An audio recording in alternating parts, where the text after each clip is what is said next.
Hello hi friends, ಹೇಗಿದ್ದೀರಾ? ನನ್ನ ಚಾನಲನ್ನು ಇನ್ನೂ ಸಬ್ಸ್ಕ್ರೈಬ್ ಮಾಡ್ಕೊಂಡಿಲ್ಲ ಅಂದರೆ ಸಬ್ಸ್ಕ್ರೈಬ್ ಮಾಡಿಕೊಂಡು ನನ್ನ ಚಾನಲನ್ನು ನೋಡಿ ಸಪೋರ್ಟ್ ಮಾಡಿ, ಆಯಿತಾ? ಇವತ್ತು ನಾನು ನಿಮಗೆ ಹೊಸ ವಿಷಯದ ಬಗ್ಗೆ ತಿಳಿಸ್ಕೊಡೋದಕ್ಕೆ ಒಂದು ಹೊಸ ಮಾಹಿತಿ ಬಗ್ಗೆ ಬಂದಿದ್ದೀನಿ. ಅದೇನೆಂದರೆ, ನವೋದಯ ಶಾಲೆಗೆ ಯಾವ ಥರ ಅಪ್ಲಿಕೇಶನ್ ಹಾಕಬೇಕು, ಯಾವ ಏಜಿನ ಮಕ್ಕಳುಗಳು ಅಪ್ಲಿಕೇಶನ್ ಹಾಕಬೇಕು, ಅದರ ಆನ್ಲೈನ್ ಮತ್ತು ಆಫ್ಲೈನ್ ಕ್ಲಾಸ್ಗಳು ಎಲ್ಲಿ ಸಿಗುತ್ತೆ ನಿಮಗೆ, ಅದ್ರ ಬಗ್ಗೆ ಎಲ್ಲ ಸಂಪೂರ್ಣ ಮಾಹಿತಿಯನ್ನು ಇವತ್ತು ನಾನು ನಿಮಗೆ ನೀಡ್ತಿದ್ದೀನಿ. ನಾನು ಈ ವಿಡಿಯೋದಲ್ಲಿ ಒಂದು ಸಂಸ್ಥೆ ನವೋದಯ ಕೋಚಿಂಗ್ ಸೆಂಟರ್ ಬಗ್ಗೆ ತಿಳಿಸುತ್ತಿದ್ದೇನೆ. ನಿಮಗೂ ಈ ಸಂಸ್ಥೆಯ ಬಗ್ಗೆ ತಿಳಿದುಕೊಳ್ಳೋ ಕುತೂಹಲ ಇದ್ದರೆ ವಿಡಿಯೋನ ಕೊನೆ ತನಕ ನೋಡಿ, ಸ್ಕಿಪ್ ಮಾಡಬೇಡಿ. ಕರ್ನಾಟಕದಲ್ಲಿ ಒಟ್ಟು 31 ಜಿಲ್ಲೆಗಳಿವೆ, 238 ತಾಲೂಕುಗಳಿವೆ.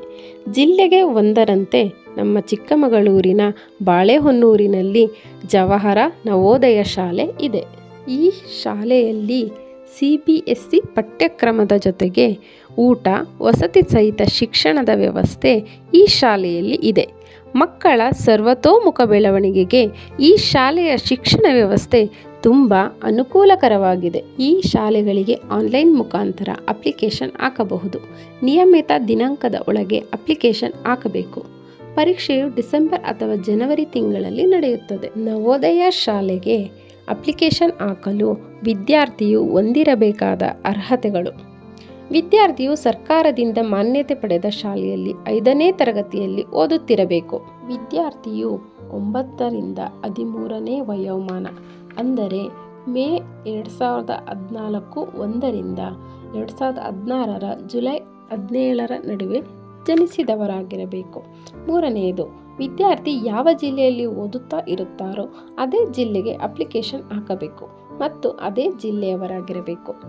ಈಗ ತಿಳಿದುಕೊಳ್ಳೋಣ ನವೋದಯ ಅಪ್ಲಿಕೇಶನ್ ಹಾಕಲು ಬೇಕಾಗುವ ದಾಖಲಾತಿಗಳು.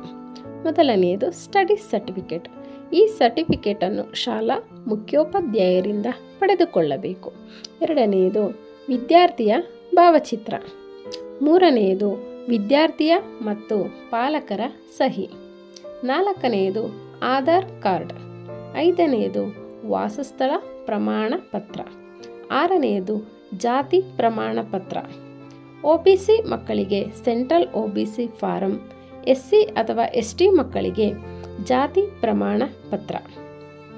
7ನೇದು ಆಧಾರ್ ಕಾರ್ಡ್ ಲಿಂಕ್ ಆಗಿರುವಂತಹ ಫೋನ್ ನಂಬರ್. ಇವಿಷ್ಟು ನವೋದಯ ಅಪ್ಲಿಕೇಶನ್ ಹಾಕಲು ಬೇಕಾಗಿರುವಂತಹ ಮೂಲ ದಾಖಲಾತಿಗಳು. ಅಪ್ಲಿಕೇಶನ್ ಹಾಕಿದ ನಂತರ ನಡೆಸಬೇಕಾದ ಪರೀಕ್ಷಾ ತಯಾರಿಗಳೆಂದರೆ ಆನ್ಲೈನ್ ಮುಖಾಂತರ ಅಥವಾ ಆಫ್ಲೈನ್ ಮುಖಾಂತರ ಮಕ್ಕಳಿಗೆ ಪರೀಕ್ಷಾ ತಯಾರಿಯನ್ನು ನಡೆಸಬೇಕು. ಪರೀಕ್ಷೆಯಲ್ಲಿ ಮಕ್ಕಳಿಗೆ ತಿಳಿದಿರಬೇಕಾದ ವಿಷಯ ಏನೆಂದರೆ, 1ನೇದು ಮೆಂಟಲ್ ಎಬಿಲಿಟಿ ಮಾನಸಿಕ ಸಾಮರ್ಥ್ಯ. 2ನೇದು ಮ್ಯಾಥಮೆಟಿಕ್ಸ್ ಗಣಿತ ವಿಭಾಗ. 3ನೇದು ಪ್ಯಾಸೇಜ್ ಗದ್ಯ ಭಾಗ. ಇವಿಷ್ಟು ನವೋದಯ ಶಾಲೆಯ ಅಪ್ಲಿಕೇಶನ್ ಹಾಕಲು ತಿಳಿದಿರಬೇಕಾದಂತಹ ಪ್ರಮುಖ ವಿಷಯಗಳು. ನಾನು ಈ ವಿಡಿಯೋದಲ್ಲಿ ತೋರಿಸಿದ ಸಂಸ್ಥೆಯ ಹೆಸರು ದ್ರೋಣ ಕೋಚಿಂಗ್ ಸೆಂಟರ್, ರಾಂಪುರ, ಚಿತ್ರದುರ್ಗ ಜಿಲ್ಲೆ, ಮೊಳಕಾಲ್ಮೂರು ತಾಲೂಕು. ಇಲ್ಲಿ ಈ ಸಂಸ್ಥೆ ಇದೆ. ಇಲ್ಲಿ ಆನ್ಲೈನ್ ಮತ್ತು ಆಫ್ಲೈನ್ ಮುಖಾಂತರ ಕ್ಲಾಸಸ್ಗಳು ನಡೆಯುತ್ತವೆ. ಹೆಚ್ಚಿನ ಮಾಹಿತಿಗಾಗಿ ಇವರ ಫೋನ್ ನಂಬರನ್ನು ಡಿಸ್ಕ್ರಿಪ್ಷನ್ ಬಾಕ್ಸ್ನಲ್ಲಿ ಹಾಕಿರುತ್ತೇನೆ. ನನ್ನ ವಿಡಿಯೋ ನಿಮಗೆ ಇಷ್ಟ ಆದರೆ ಲೈಕ್ ಮಾಡಿ, ಶೇರ್ ಮಾಡಿ ಮತ್ತು ಕಮೆಂಟ್ಸ್ ಮಾಡಿ.